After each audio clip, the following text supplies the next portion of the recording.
How can the Oregon legislature support a beer/wine tax given the impact of COVID on small businesses and taverns going out of businesses due to COVID issues, plus the challenge of the current behavioral health system failure of outcomes of recovery with the current funds they are receiving? So I don't serve on revenue, yay for me, but I know Representative Marsh handles some of these issues. I can tell you from my vantage point from House Healthcare Chair, this is going to be a really difficult issue to tackle, I feel like, without putting some investment into behavioral health.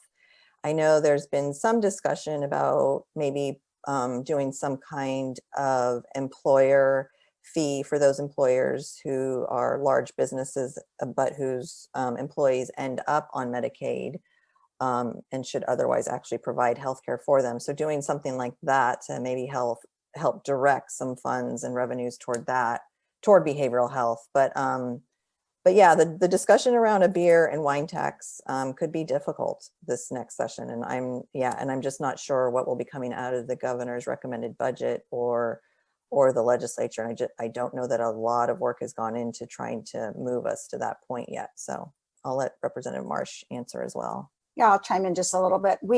I think many of us expected that 2021 was going to be the session where we took on the funding of behavioral health care in a really vigorous way.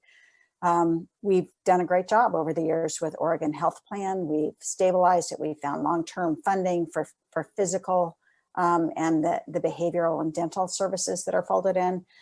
But in general, we've really failed on behavioral health care across the state. We know that we are at or near the bottom of the 50 states in terms of access to treatment. And clearly there is a nexus with a beer and wine tax to providing our ability to provide those services. That said, we've had a year and the impact to our beer and wine purveyors is significant. It will be recognized. And I think there'll be a lot of discussion in the legislative session about what the balance can be between keeping the business sector robust and really still making the investments that we have to make to move anywhere into the system that we all know that we all need, which is being able to provide immediate access to people at the moment when they have decided that they are ready for treatment. Thank you. And even I would say robust is just, my goal is to just keep some of these businesses whole and to prevent further unemployment. So, all right, we are up to our last question.